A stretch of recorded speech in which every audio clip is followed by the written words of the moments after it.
سلام، خیلی مخلصم. اوان رستمی‌ام با یه قسمت دیگه از پایتون در خدمتتونم. امیدوارم که حالتون خوب باشه. سریع بریم سراغ آموزش که قراره توی این قسمت راجع به دستورات بریک و کانتینیو با هم دیگه صحبت بکنیم. بریم سر سراغش. خب وارد VS کد بشیم. یه فایل ساختم به اسم بریک و میخوایم که توضیح بدیم که این دستور به چه دردی میخوره. من شروع بکنم به نوشتن در واقع. خب همینجوری که دارم می‌نویسم بچه بگم دستور بریک در واقع توی حلقه ها کاربرد داره و فقط توی حلقه ها استفاده خواهد شد. اینجا یه حلقه فور دارم که رنجشو میدم در واقع 1 تا 30 مثلا. اوکی، بیام پایین. البته یادم رفت. خب میگم که آقا پرینت کن آی رو. شمارنده من آیه دیگه. اوکی، من اگه اینو الان ران بگیرم میدونین که قراره چه اتفاقی بیفته، چون حلقه های فور رو خیلی با هم دیگه مرور کردیم.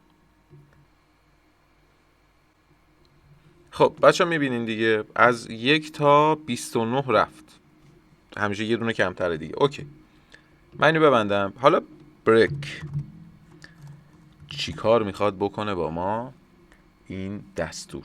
حالا یه کنترل فنج برم.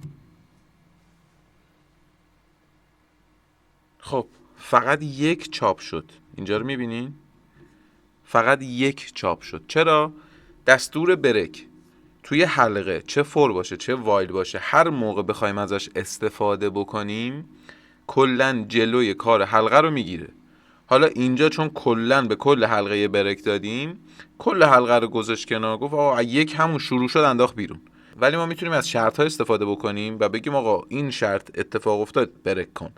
حالا بریم از شروط استفاده بکنیم. پس بریک فهمیدین که چیه؟ کلن توی حلقه استفاده میشه، هر جا استفاده بشه جلوی کار حلقه رو خواهد گرفت. بیام اینجا یه لاین دیگه اضافه بکنم، یه ایف بهش بدم، بگم ایف اگه مساوی مثلا 9 شد بعدن بریک کن. آیو اینجا بذارم، یادم رفت.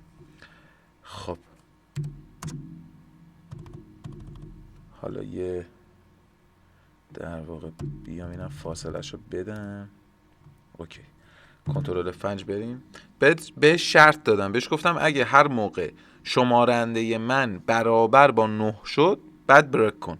اینجا رو ببینین، حلقه من باید تا 30 میرفت دیگه، یعنی تا 29 میرفت، ولی اومد رسید به 9 دیگه قطع کرد، دیگه تا 29 نرفت. چرا؟ چون اینجا تو شرط بهش گفته بودم که آقا هر وقت شمارنده من که آیه برابر با 9 قرار گرفت همونجا بریک کن، یعنی دیگه پرت کن بیرون، دیگه نزار ادامه پیدا بکنه در واقع حلقه.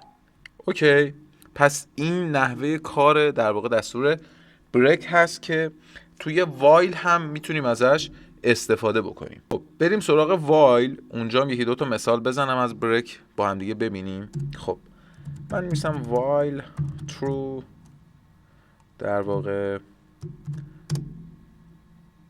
اوکی، میگم A مثلا مساوی اینت اینپوت، میخوام یک ورودی در واقع از کاربر بگیرم. اوکی، میگم که مثلا اینتر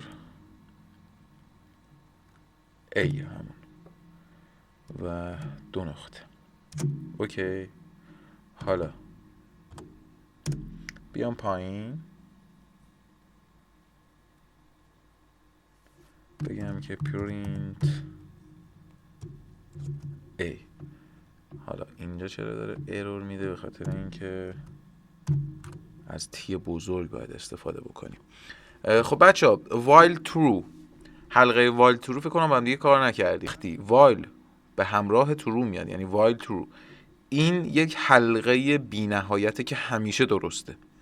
یعنی اینجایی که من الان میخوام از کاربر عدد بگیرم، هر چی وارد کنه همیشه ادامه داره، یعنی تا بی نهایت میره، هیچ پایانی نداره، همیشه درسته این حلقه. اوکی، چی کار کردم؟ یه حلقه همیشه درست دارم، گفتم آقا A متغیر A اومدم میخوام در واقع از کاربر یه دونه در واقع مقدار بگیرم و حالا تستش بکنیم با هم.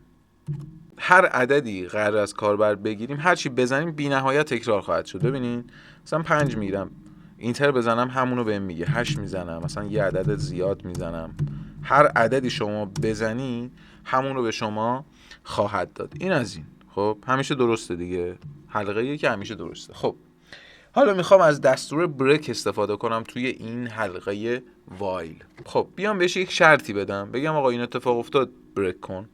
اوکی.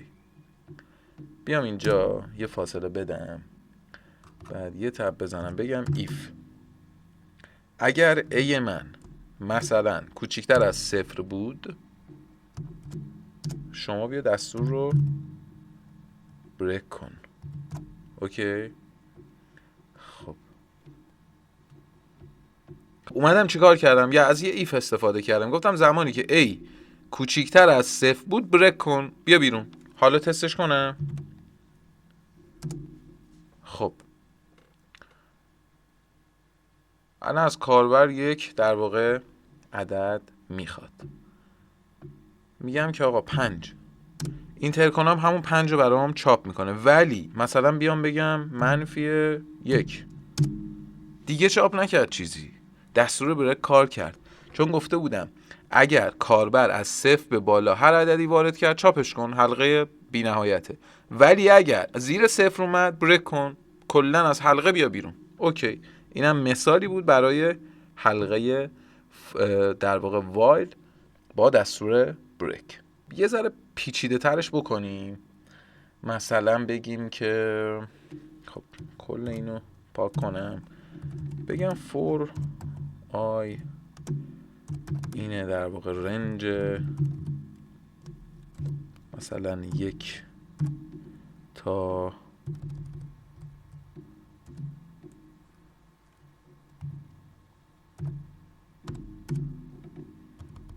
1 تا مثلا 10. اوکی. یه دونه دیگه بنویسم بگم for j in رنج 1 تا 20. اوکی. حالا بیام بگم آقا پرینت کن j رو و یه اندم بهش بده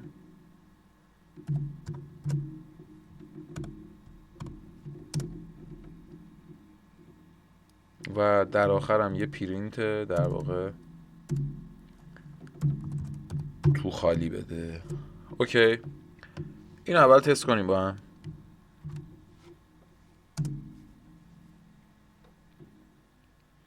خب داره چی کار میکنه؟ داره 2 تا حلقه داریم دیگه، درسته؟ حلقه های تو در تو که توی جلسه قبلی با هم دیگه یاد گرفتیم. حلقه اولم از 1 تا 9 میره، یعنی 9 بار قرار این اتفاق بیفته. حلقه داخلیش چیه؟ 1 تا 20، یعنی 1 تا 9 بار 1 تا 20 بار قرار بره، که اینجا داریم مشاهده میکنین دیگه. 9 بار عمودی اومده و هر بار افقی تا 19 رفته. اوکی.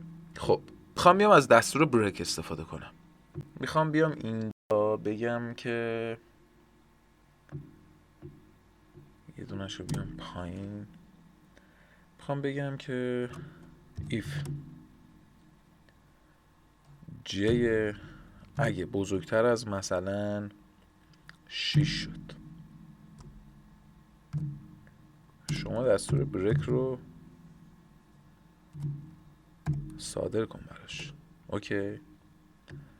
فاصله مشکل داره. خب بچه فاصله ها رو میبینید دیگه. اتفاقا این مثال برای این فاصله است که الان میخوام بهتون بگم. اوکی. چیکار کردم؟ گفتم آقا if اگر j من، شمارنده j من بزرگتر از 6 بود بیا بیرون. اوکی. تست. اینجا رو ببینین، اومد 9 بار عمودی برامون تایپ کرد، ولی تو هر بار میبینین که تا 7 رفته بعد بریک کرده. چرا؟ چون من اومدم گفتم آقا شمارنده j من اگه بیشتر از 6 شد بریک کن، بیا بیرون. پس این کارو کرده، اومده دیده 7 بزرگتر از 6، از 7 بعد دیگه چاپ نکرده و بریک کرده. اوکی. حالا یه سوال اینجا مطرح میشه، میگیم آقا مگه من دستور ایف رو و بریک رو اینجا استفاده نکردم، پس چرا توی حلقه اولم این اتفاق نیفتاد و 9 بارش تکرار شد از بالا به پایین؟ میبینین دیگه، به خاطر اینکه من ایف رو زیر مجموعه فور داخلی نوشتم، فور دومی. خب پس فقط روی این جواب خواهد داد، دیگه کاری به کار این فوری که بالا داشتم نداره. تو حلقه های تو در تو به این شکل عمل خواهد کرد. اوکی. حالا من میگم آقا خب من میخوام مثلا فور بیرونیم هم کار بکنه دستور بریک، چی کار میکنم؟ اینو بکشم عقب، ببینین میارمش دقیقاً زیر این فوره. اوکی، این هم میذاره بکشم عقب‌تر یه جلو. خب و این شمارنده جی بود. حالا اینو میخوام بکنم آی دیگه، میخوام بکنمش در واقع همون فوری که برام در واقع فور بیرونیم هست، فور اولیم هست. خب اینو اگه یه تست بگیریم، خب ببینین اینجا رو چه اتفاقی افتاد. در واقع 7 لاینه، اگه بشماریم میبینین 7 لاین کار کرده. چرا؟ ببینین افقی تا 19 رفت، درسته، پس جی هم کامل داره کار میکنه، فور جی داره کامل کار میکنه، کار خوشو میکنه، تا 19 میره. حالا برعکس شد، عمودی شد 7، اومد تا 7، دید از 6 بزرگتره، بعد دیگه دستور در واقع بریک رو صادر کرد، گفت دیگه کار نکن، پس عمودی الان شد 7.